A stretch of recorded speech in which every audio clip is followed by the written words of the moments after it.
Hello everybody, I'm here for the Hammer Game Channel. Welcome back to the New Order, The Last Days of Europe, and to my Republic of Ireland playthrough, where I've went ahead and actually drawn a front line on the NCSZ's border, because I've seen what happens now when when Ulster rises up. We're also going to go with Macentee's Austerity. We're going to go that route and get the Emerald Shines Bright. I was going to do the OFN as well. I might actually, because I've got this save, so I might come back into the OFN route, we'll see, but we won't touch this one. So let's go ahead and do back to the drawing board. We'll need all the parties on board of what we are about to do if it is to have any chance of succeeding. All the factions and cliques, everyone of influence, will need to some say in the planning process, or at least some method of making their desires understood. Naturally, we'll choose what is best of Ireland at the end of it. Yet we cannot escape the necessity that broad support in the political class is vital to getting anything done around here. On a secondary note, we should see to what degree our foreign officer can inform us on the desires of the Americans in the Reich. If one or the other is especially open, it might be beneficial to choose one course of action over another. A bad plan done well. Okay.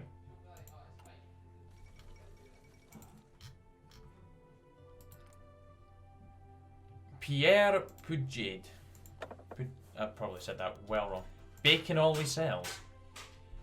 Michael Alwith walked across the farm to the shed, and as he was walking, he could feel the air nipping at his hands. He cupped his hands to his face in an attempt to warm them up with his breath. While it worked for a few moments, the sensation faded away quickly.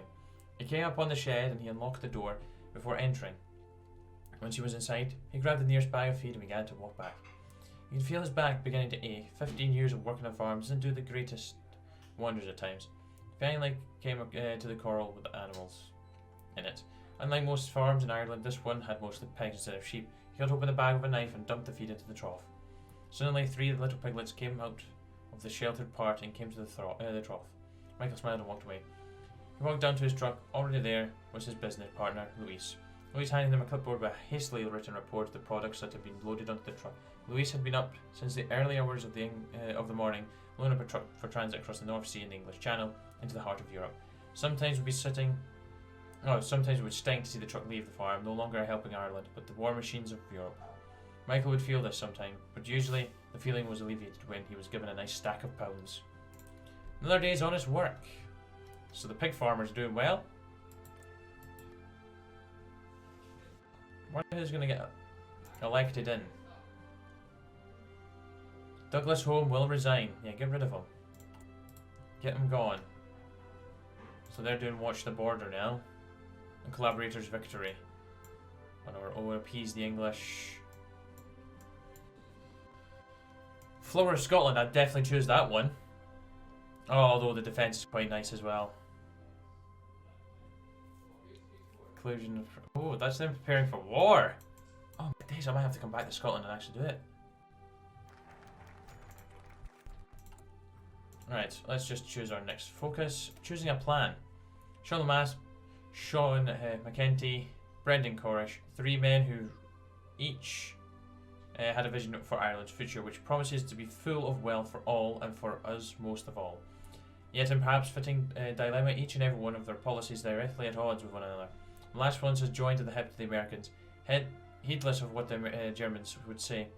Corish is practically a socialist, and with all political problems implied, and Macentee wants to all but cut us off from the global markets and reinstitute austerity, heedless of the human cost. In choosing the plans as promised, we need only choose the one which benefits Ireland the most. So Sean Lamass's headache was growing. What had been a dull throb as he drove into the... Now, I was told that you pronounce this like tall, but with a D. So it's Dale.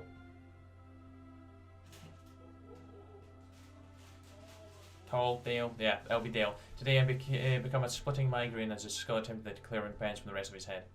The bickering of his party men was a clear cause of the affliction, though at this point he could hardly hear their quarrel about economic policy over the pulsing agony of his head. Finally, after 2 MPs shot to their feet in anger with one another, knocking their chairs out from behind them, did Lamass finally feel infuriated enough to step in. Does anyone remember what the word coalition means, he said, his reddened eyes glaring across the hall at his party members. It means that while we do not agree on everything, we cooperate and compromise. I have a preferred policy, Macentee. of preferred policy. Macentee has preferred policy, Corish has a preferred policy, and every man in here has an opinion on which bloody plan we should follow, and we all despise what the others have proposed. Mass paused as every member of his party stared at him in confusion, most assuming he was about to make a play to have his own economic proposal come out ahead. He shook his head at notion. He wanted to get his own way, just as the others did, but this wasn't time to be a partisan within his own party. There's such a thing as a good plan done poorly. If we step forward with a plan that you agree with, it can still be ruined by the rest of the party sabotage it in anger that their own plan wasn't chosen instead. Likewise, there is such a thing as a bad plan done well. Perhaps the plan we choose won't be the one that pleases you personally, but Ireland will be better off if we work together to see the best version of the policy implemented. Whatever is chosen, we in the I've forgotten how to pronounce this again. LP coalition must stand by it and rally around it, whether we personally agree with the policy or not. Anything less would simply be sabotaging Ireland's future. Yes, we don't need to sabotage it. We need to recover from our... Oh, Welsh diplomats? A delegation of Welsh diplomats had arrived in Dublin yesterday proposing a new potentially beneficial treaty. Who's in charge? The Social Democracy. They wish to diversify their foreign trade and attract investment, and as such are willing to offer preferential treatment to our companies and potential lucrative trade deal, provided that we reciprocate. While most economic advisors are in favour of the treaty, there are some who oppose it, considering it risky and foolish to commit to a long-term agreement with a nation in a position as precarious as Wales. However, it is in the Taoiseach who would sign it, and as such, he has the final say in this matter. Yes, do you know what? Let's work with the Welsh. Why not? It's not like they're going to get defeated by the English anytime soon anyways. Or they might not. Now, I've always wondered... They've antagonised it. Yeah, that's not great. How do you pronounce that first bit there? I don't know how you pronounce that. Like, if we go in here, it's here as well. I do not know how they even say that. If there's any Welshmen watching, how do I pronounce that? I wonder if we're going to see good old Doherty, Inspector Doherty, come back. I should actually continue just to weaken these guys. Non-existent. Ha ha ha. Repress. Ha. 1%. That's pathetic. Well, let's raise the officers' salaries because I want to make them not as corrupt. The sound of mixing paint was one that calmed Alan. The sounds of the sloshing paint reminded him of the summers he would spend with his family in Dover. As he mixed, he thought back to what it felt like, a whole other world. Alan was once a lawyer, one with considerable amounts of respect from his co-workers. He took his bar exam in the waning days of peace in Europe and felt like yesterday that he was sitting in his flat prepared for it all. All of that effort, all of those years of stability, Alan had made a name for himself. After taking the exam by taking a class that nearly half of the other members of the law practice he joined avoided. It was a case regarding the influence of German companies inside England and the Greater British Isles.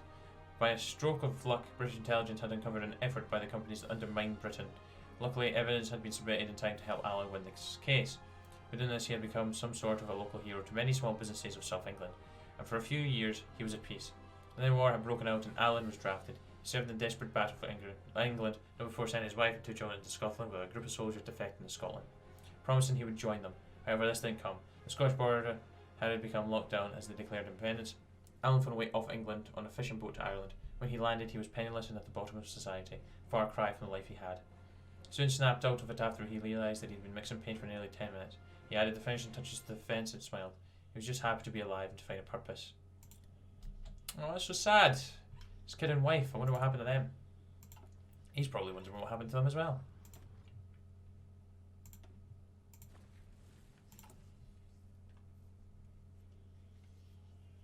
Right, so let's root out corruption. Root it out.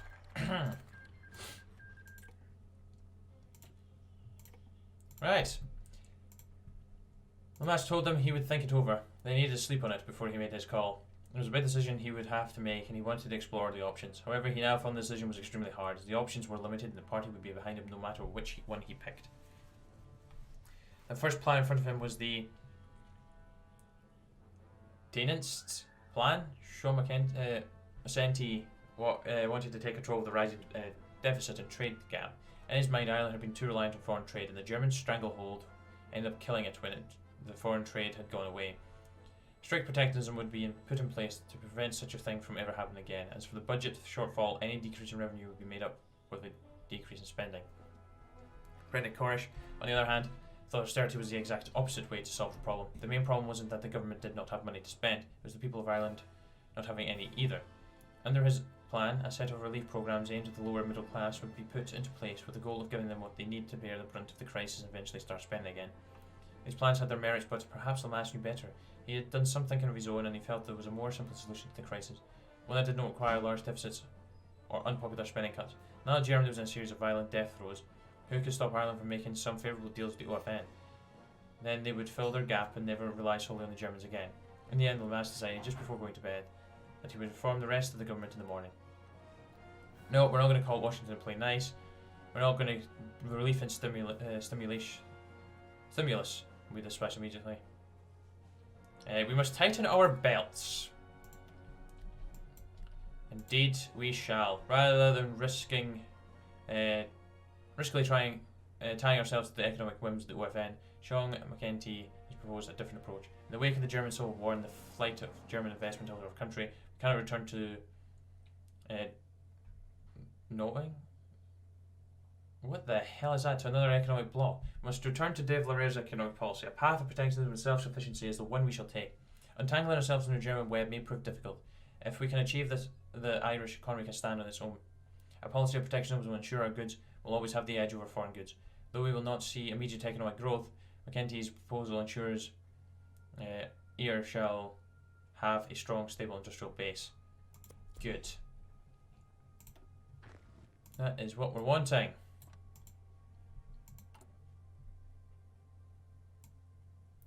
Right, so the UVF's really the only one that's really got any support behind them now.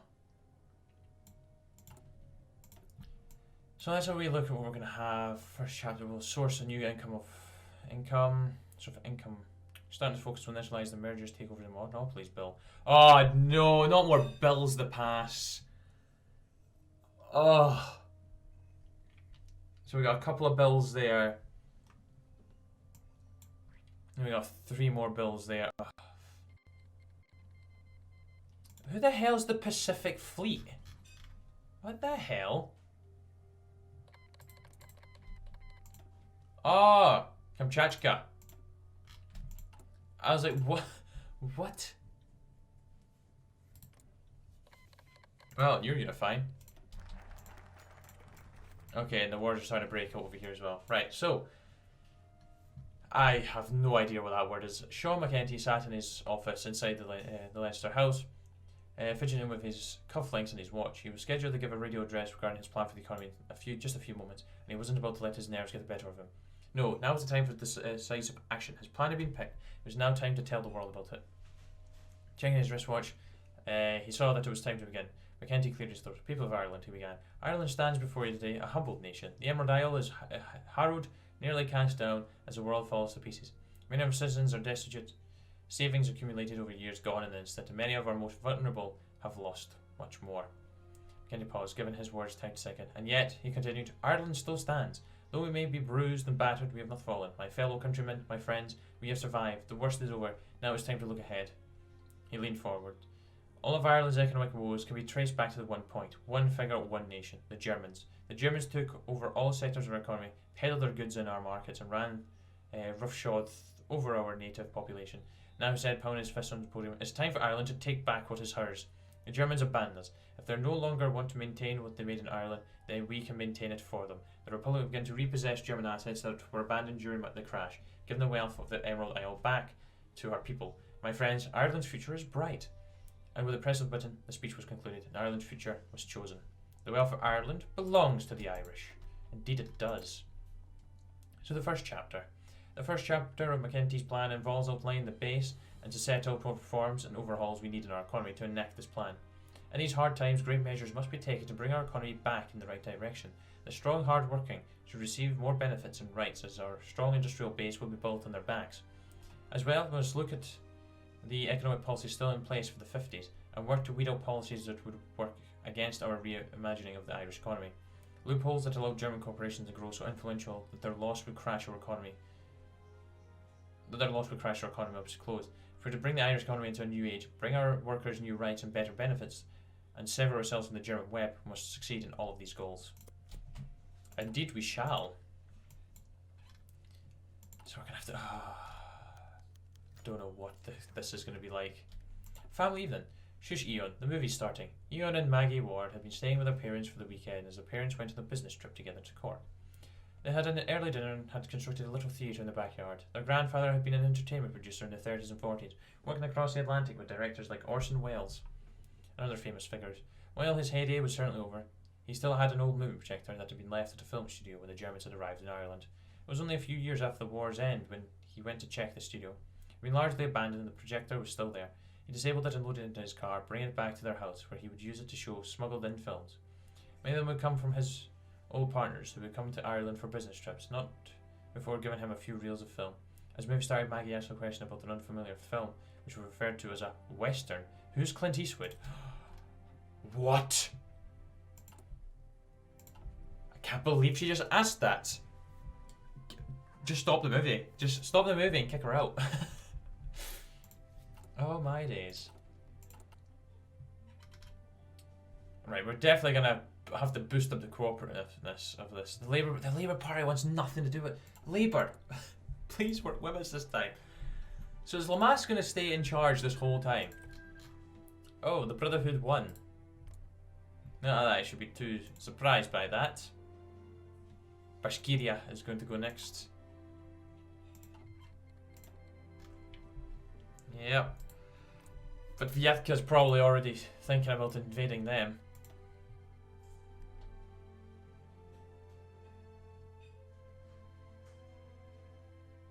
Oh, I bypassed. We meet the Grandmaster's Handbook before deciding our course of action. Saying that I think they're a little bit off of invading the Brotherhood. Where's the Brotherhood again? Ah, there it is. Erase their legacy. I need to play Vyatkha. Anyways, a strong and stable base.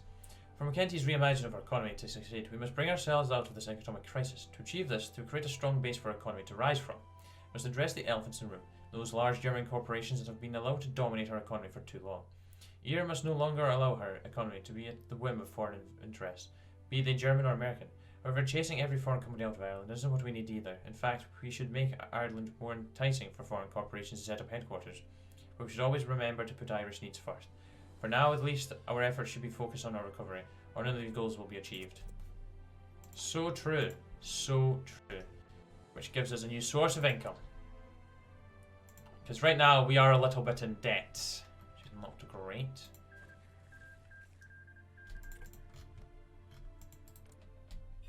Uber Commando. Nixon had resigned. The wars keep on firing. Who's winning this? Borman's not winning again, is he? Seems to have very quickly came to a slot. The wicked go the spoils. Here's your money for the week, said Garda Captain Harrison Lennon, who looked at the wad of English pounds on the desk in front of him. He gave it one more look before pushing it back to the captain. I want double the normal malt. Do you have any idea how much the media would eat this up, or the government? There's a lot of guns flowing through Dublin right now, said Harrison, looking at his fingers while saying it. The captain grated and grabbed another wad of cash from the desk and slid two towards Harrison, who was smiling. He stuffed the two into his jacket and thanked the captain before leaving the station and walking down the street. He came from the jeweller's and walked inside. The walls had been lined with all sorts of riches taken from the poor country in Africa, some poor country in Africa. Blood diamonds, thought Harrison, as he looked through them. A few stood out to him, and definitely cost quite a lot, especially since it was getting hard to get diamonds. He picked out one that he thought his wife would like the best. It had a custom band that was based around the Celtic knot. As he prayed for the ring, he left feeling satisfied, but was wondering if he truly made the right choice by taking the cash. That's very true. Why was he smuggling guns? Oh, we have decisions. Ah, yes. Let me just go ahead and just boom. That does nothing. Okay, so they're basically being dealt with. Okay. A panicked report. They were meeting in a nondescript room. A more imaginative person, prone to flights of the fantastic might have called it a bunker or a secret hideout away from public view. In reality, though, They were meeting in Old Man O'Dooley's barn, about a dozen miles outside of Newry. Seamus Twomey, leader of the... Oh my god, my pronunciations again. I'm not going to be able to pronounce that correctly. I much preferred this state of affairs, Trippy told. He preferred to stay on the move, never staying in one place for too long in a period of time. Having a hidden base was something out of a spy novel. In reality, it was much more effective to have a small hidden location where sympathizers might allow desperate cells to meet. Today, Twomey was meeting with two of his lieutenants, James O'Malley and Patrick Kelly, who were responsible for this particular cell of paramilitaries. Their meeting was a general check-in, one of many that Twomey made as he travelled undercover throughout the 4 counties. It's bad out there, Seamus, warned O'Malley. How so? I told the UVFs will be more brazen in their attacks as ever, said Kelly. Panic underlined his every word. They've attacked some of our men in broad daylight, picking fights with anyone who dares to sympathise with our cause. Not to mention, we still haven't found out much of anything about the real IRA, O'Malley interrupted, and the military's been cracking down more than ever. In short, it's pure chaos out there, Seamus, Kelly concluded. Twomey couldn't help the wide grin that found itself plastered on his face. At his lieutenant's incredulous looks, he couldn't help but chuckle. Gentlemen, he said, smug as ever, I am the one man in Ireland prepared for chaos to come. All according to plan. What is he planning? What is he up to? We really need to actually upgrade our infantry equipment. That would be something of benefit to us. Yeah, I'll just grab you as well. Let's upgrade our infantry stuff. Not that we really have a military industry anyways. We have the gun. We don't have the guns. Strong and stable base is done. Eyes to the future. Though we must learn from our mistakes in the past, we must not dwell too long on our history. Though we enjoyed some prosperity under the Pact, swapping German masters for Americans in a vain attempt to bring back the 50s will not bring Ireland prosperity. We have to look to the future, where Ireland will be free from foreign economic control, where Ireland is a hub for foreign companies, but only as long as this brings more profit than foreign control. Macentee's plan sets out a new path for Ireland. Rather than trying to achieve past glories, we set our eyes on an independent, prosperous Ireland. Yes, give me the public approval. Where can we see our public approval? There must be a way for us to see it. Is it in here? Is this the public approval? I want to say that's here. That's okay.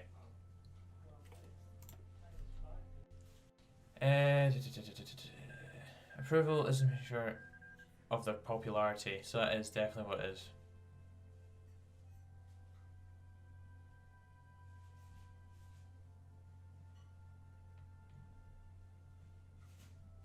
Oh, you've got to have 70 or more.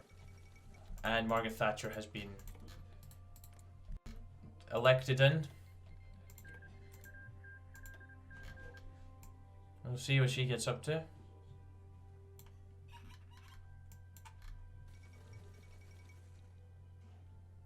And there goes JFK. Honeymoon. I'll be right back, honey, said the man to his wife as he walked out the house to take a smoke break and take in the stars. Besides, he began to read a magazine. An American one from the looks of the cover and the garish colours in the front that would make everyone's eyes bleed. He came back inside a few minutes later. They flipped through the TV together for a bit before deciding to go to sleep. Across the street, unbeknownst to the newlyweds, they had been watched the entire time. In a flat across the road, the one that the groom looked and had 3 officers of the guard sitting inside. After they had been tipped off of this by the rental service, they set up a shop across the street. One of the officers flipped through the files that he had next to him, leading up to the couple they had been surveying. It was a simple list of information that the state had on them through intelligence operations, or more mundane things like a birth certificate. He flipped through them. Both were 25, both were from Dublin. More mundane information after the other until he came upon something. Both parents of the couple had been part of the Sinn Féin, making them a perfect target for some snooping around. Before the couple arrived, the small team worked their ass off to get bugs installed over the flat they'd been staying in. Seemingly finally paying off. Now let's see if we can catch them doing anything related to the Féin, thought an officer as he put his headphones on. Okay. Good. I feel like we still need to root out corruption though. Right, as the future's done, what bill do we want to do first? I'll say that, it's only 2 bills there. Oh, good. Right, mergers, takeovers and monopolies bill. A new bill that will address those German investment companies that remain in Ireland has been introduced by our party into the Dáil. Yeah. The mergers, takeovers and monopolies bill. This bill will finally tackle the issue of the remaining German corporations. If this bill passes, it will spin off the German companies into new Irish-based investment companies. This will allow us to preserve the economic values of these companies, but ensure that this value will go to Ireland instead. This will also open up many new employment opportunities for Irish workers. We expect the remaining German businessmen to firmly oppose this measure, but what can they do but complain to their dying fatherland? Damn. Okay, voting time. We have 73 people. That's fine. That's all we need. Let's not touch it. Because it says there, as long as we have 70 or more, we can surely strike up a deal with the opposing wing. Unless I encourage. Let's go on. Let's encourage everybody.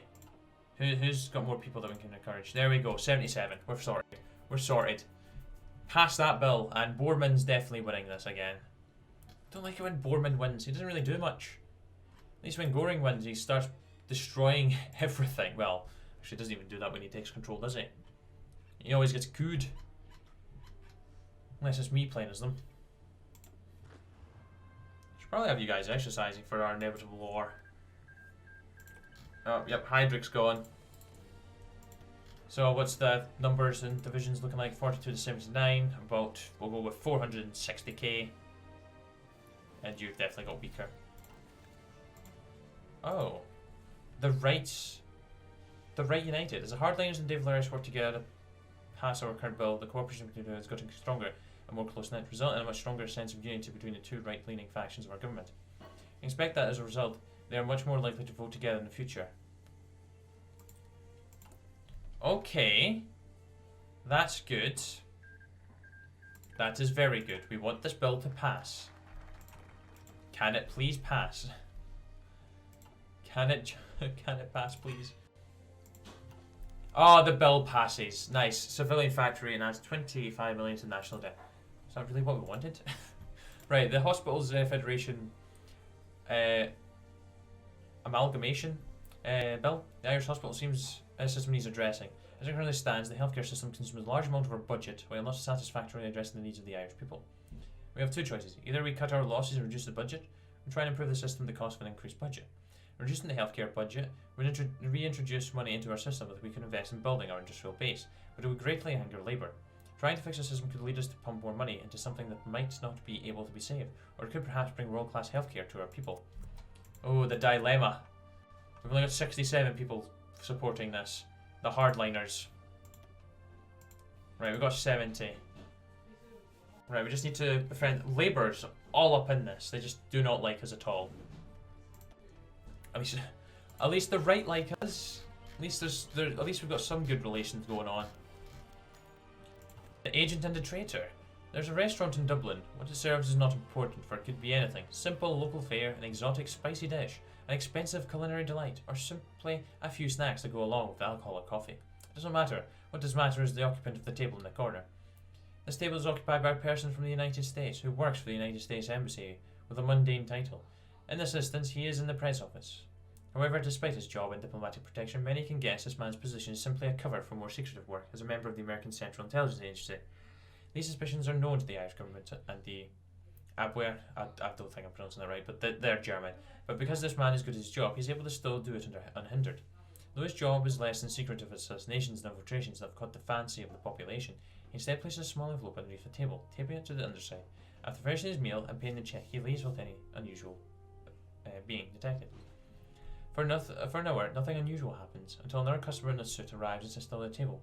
He reaches down without looking and picks a small envelope up, placing it in his pocket. This person is the recipient of the message. They are not American, nor a CIA employee, but as Irish as the rest of the customers and staff of the establishment.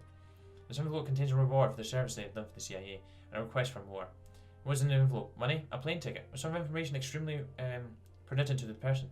No one knows, and they could just as easily be eager to supplement their income, as they could be motivated by a hatred for the Pact, or a desire to bring their family to the prosperous new world. And these reasons make Ireland a backdoor of the Pact for the CIA. Everything that Irish know about gets out eventually, and mostly drops off such as this one happening all over the nation. The key faucets will get the wrench. Okay, okay, so the CIA is operating in Ireland, fair enough. It's their way into the pact even. Are we still in the pact? Oh no, the pact doesn't exist, does it? Duh.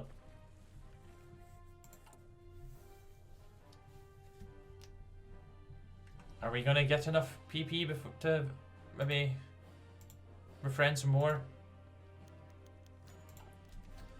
Okay. A disturbance at dinner. We thank you, Lord, for this bread wheat bang. Oscar Bahanan gritted his teeth in frustration. He couldn't even finish prayer for his Sunday dinner without gunshots interrupting him and scaring his family. It was a price once paid for living next to a Protestant neighbourhood, he supposed. It's normal, Dad, said his daughter Quinn. I'm not scared anymore. No daughters of mine should have to reassure their father that gunshots outside their house is normal, Quinny. Oscar growled. His frustration got the better of him, and he scooted his chair back from the table and shot to his feet, throwing his scrunched up napkin onto the table in a ball. I'm going to tell the proddy fucking UVF bastard to go fight their goddamn war somewhere else. He stormed into the kitchen. Despite the terrified protests of his family, he stuck his head out through the kitchen window. There was a whole swarm of them in the street, waving IRA colours and keeping their heads covered in ski masks. You're not UVF, Oscar stammered. His eyes trailed the destruction to a small bakery, a short ways down the road. A bakery that was up in flames. Oscar knew the owners personally. They were Protestant. He let out a sigh of relief. Thought you lads were prots. Keep at it, boys, and stay safe. You're doing the Lord's work. Oscar shuttered the window and closed the curtains before turning to his family dinner. Don't worry, Quinny. The gunshots were UVF. Now finish your please. Your peas, not please. Finish your peas.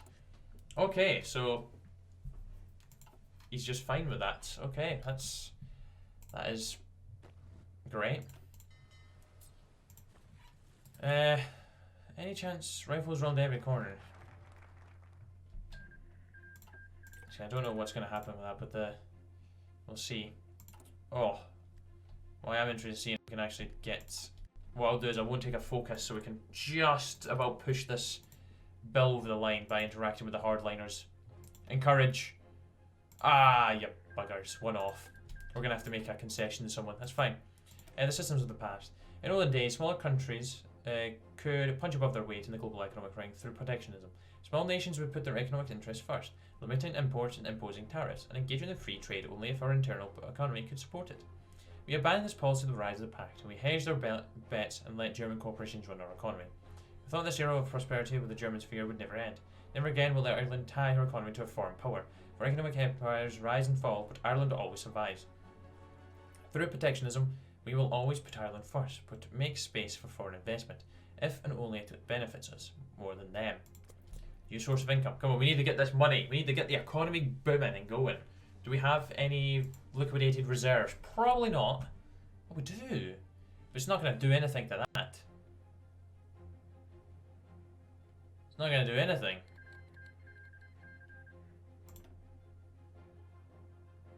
That didn't really do anything either. I don't know why I done that, to be fair. Oh, righty-ho, righty-ho. Is this bill going to pass? It's in the final stage. A small fellow. Ted Quinn looked out his window, looking down both streets. Like usual, the only thing he had seen was a bunch of college students eating and drinking. He looked once more before walking away from the window into his bedroom. Unlike the much more spacious flats of downtown Dublin, the flat had only 2 rooms and a bathroom. Small but livable, thought Ted. As he went in his bedroom, he opened his closet and pulled out a wooden crate that he was buried in the back behind hanging plants and jackets. Pants. Why did I say plants? I was going to say, why has he got plants in the flipping cupboard? Inside was a typewriter and letters, all the same address. 16 Garden Lane, Dublin. The location of German intelligence in Ireland. No one questioned it. It served as a regional headquarters of one of those mega corporations. Ted began to type away as part of his day job as a civil servant serving the Garda and the government as a whole. Due to this, he had all the access in the world to all of the papers and reports that go into the archives. Anything that would go into the archives or to the government itself would need to pass through Ted first. Who would suspect him anyways? He was nothing more than a paper pusher trying to climb his way into the cutthroat world of politics. It was just the perfect crime. His job was easy, writing reports to the German detailing the actions of the Garda on American agents. So far, it had been extremely underwhelming. Again and again, the Garda had been duped by the much better trained and supplied CIA. Each week, he would write a more damning report to the Germans. Not like he would care, he was getting paid. That was his motivation. He finished typing up the report and slid it into his envelope. He placed it inside the box and put it back into his closet and looked back outside the window. They had no idea what was coming, did they? He thought to himself. Another week, another pound. I'm sorry, what is coming? And Central Siberia has been unified under Novosibirsk, which we now have the Central Siberian Federation. Anyways, life introduces a limited bill. Another bill seems to be set on meeting its demise in the Dale. Though this is no means a rare occurrence, the importance of particular bills led to government intervention. Pass the bill. Sorry, hardliners, I'm gonna pee you off, but it's okay. So, civilian factory and some more money into the debt. Did we really want to pass it? Well, we have. More rights for workers. That's fine. Okay, so anyways, guys, I need to remember we've actually got this side as well. Public approval. Illustrated goodwill tours. Meet with the Jews. Meet the president's visits. Yeah, we've got some stuff to do over here, but right now I just want to get the economy sorted. But anyways, guys, I'm going to leave that episode there. So thank you very much for watching. Hope you enjoyed, and I shall be back very soon for another episode. Until then, take care. Goodbye. The now.